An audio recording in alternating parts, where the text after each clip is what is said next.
難しいな。俺忙しいし。うるせえなてめえら。関係ねえだろ。じい最低。どっちだよ。ふざけんなよこの野郎。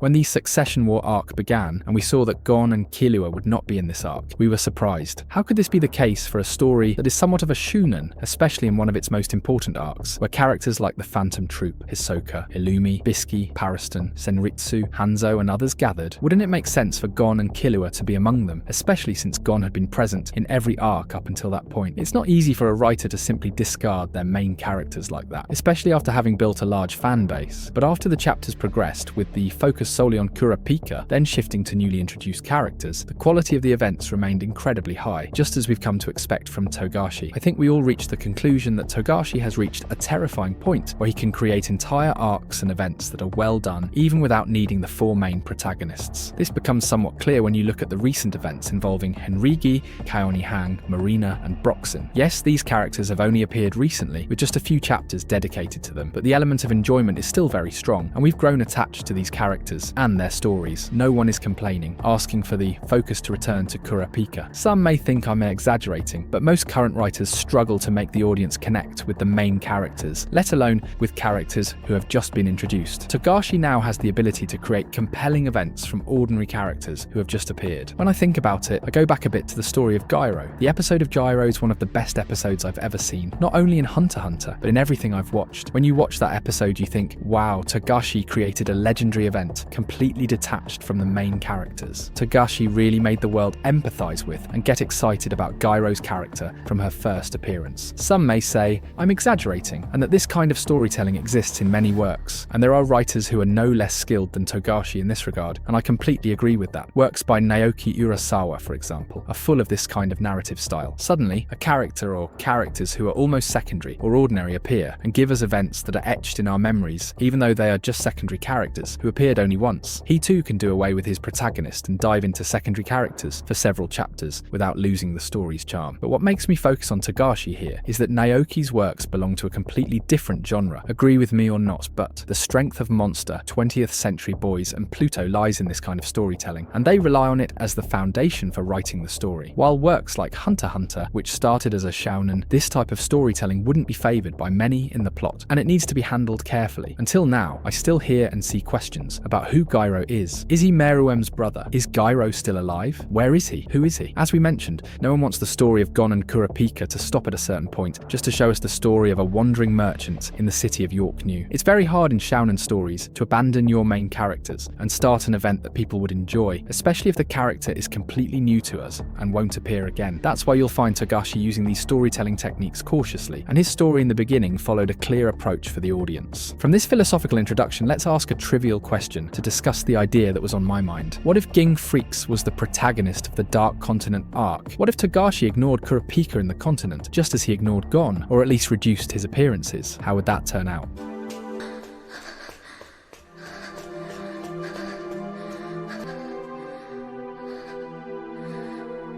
Ging's character is the main driving force behind the beginning of the Hunter x Hunter story. It's what led Gon to go on all those adventures in all those arcs. The path was clear: to find or capture Ging Freaks. Throughout the story we hear about this character, one of the most powerful Nen users, a strong hunter, hard to find, who invented something complicated and grand like the Greed Island game. His pupil is Kite. There are many other descriptions that would make your head spin, descriptions that certainly excite you to see this character and what he will do in the future. I even remember what one of my friends said when he mentioned that at the beginning of the Chimera Ant arc, when Gon met Kite, he was really excited for the arc. He thought that it would be the arc where both Gon and Kite would look for Ging together, and he was initially upset when the story turned toward the Chimera Ants. I completely understand what he was feeling. As we said throughout the episodes, Togashi starved us for this character by using the element of mystery. When the Chimera Ant arc ended and Ging appeared, his appearance, oh my, it was kind of strange. The expected scenario was that Gon would somehow find him, or in the language of hunters, the expected scenario was that Gon would catch his father father, but instead of that, Togashi unexpectedly revealed Ging while Gon was on the verge of death, his body resembling a zombie. We expected that. Just like Luffy would become the Pirate King and Naruto would become the Hokage, Gon would achieve his goal and catch Ging. But as I mentioned earlier in one of the videos, with Togashi's increasing age and his changing perspective and style from the Chimera Ant arc, it was inevitable that his storytelling style would change and evolve. Ging's first appearance was good. There's no denying the plan he made with the P-head to prevent Pariston from becoming the next president. It was an impressive move. In Ging's first appearance, Togashi showed us that this character was very intelligent, just as we expected. However, at the same time, we can't deny something. Ging in the election arc, especially in his first appearance, was an extremely annoying character, not only to us, but even to the characters in the story. They hated him. Even the Zodiacs described Pariston as slightly worse than Ging. In that arc, for me, Ging was a mix of good and bad. Sometimes I say he's a great character, but at other times, he raises my blood pressure with his indifference and evasion of questions. From Bisky, Razor, and Kite's conversation, we thought he was a likable character, and we didn't expect that all these hunters in the association would hate him. But if there's one thing I noticed about his character back then, it's that he almost had no weaknesses, and still doesn't have any to this day. When I say weakness, I'm not talking about strength or combat skills, but rather something that affects the psyche. In order to be the protagonist of a story, the writer often introduces a set of psychological challenges that affect the protagonist, allowing for their growth and showing us the tough path they'll go through. For example, Gon hated losing, and this was deeply shown in his character, with the Hisoka incident during the Hunter exam and the loss of Kite. Kurapika with his past, the death of his clan, and his pursuit of revenge. Killua with his brother Illumi, his family of hired killers, and his fear of losing Gon. Ging seemed as though all the events were taking place on Greed Island, where he was the game master. Sure, he saw Pariston as a dangerous obstacle, but it seemed like he was just playing. Those who have only watched the anime and haven't read the manga, honestly, I don't blame them for not liking this character. Yes, his conversation with Gon on top of the tree and the way he introduced the Dark Continent topic was amazing, but what came before that was enough to annoy many viewers, and honestly, I don't blame them. Let me bring up a side point here. When a character in a work is primarily shrouded in mystery, with few appearances, it means the character will attract a large number of followers. This strategy is used by many writers, even if it's sometimes done unintentionally, simply due to the influence of the old school approach. With the start of the Dark Continent arc, I, along with many others, completely changed our perspective on Ging's character. What's interesting is that Ging didn't even do anything major to change this view. Through simple things, we found ourselves almost involuntarily loving this character. Let me share my personal experience on this matter. Maybe I haven't said this before, or maybe I mentioned it lightly in one of the streams, but the chapters that gave me the most enjoyment in the arc were Ging Freaks' chapters with Beyond's team. Every event there kept me hooked. How did he become number 2? How did he decide to pay double what Beyond had paid? How did he discover that the robot girl was the strongest in the group? How did he tell the person who paid money to treat his sister, "I won't let you die"? How did he play video games and the old word game with the man with glasses and beat him? His dynamic with Pariston, the attack he faced, and the way he copied Leorio's ability, all of these simple events I enjoyed to the fullest. Even though they aren't that major, you could call them simple yet profound. Also, another point, Togashi increased the mystery around this character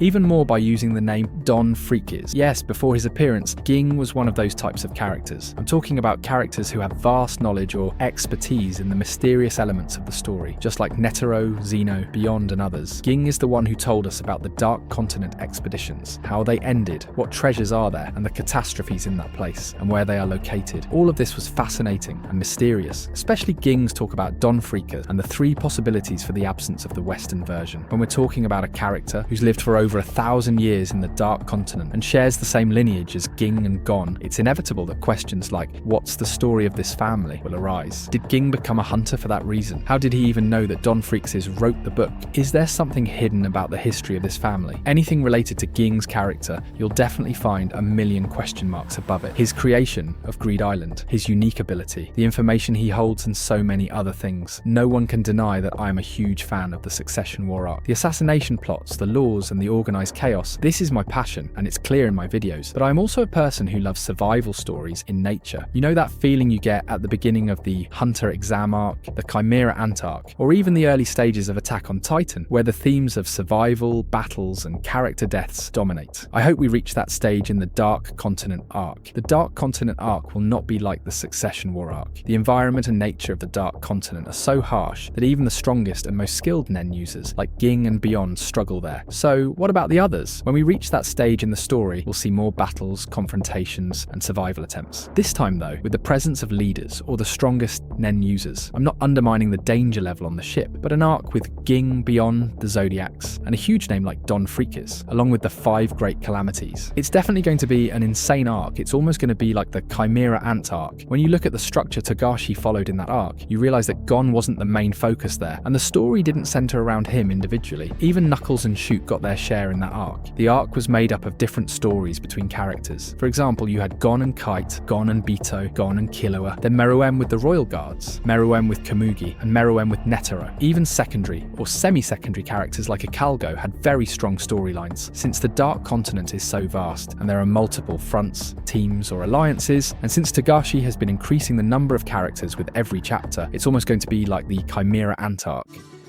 俺は逆にチャンスだと思った。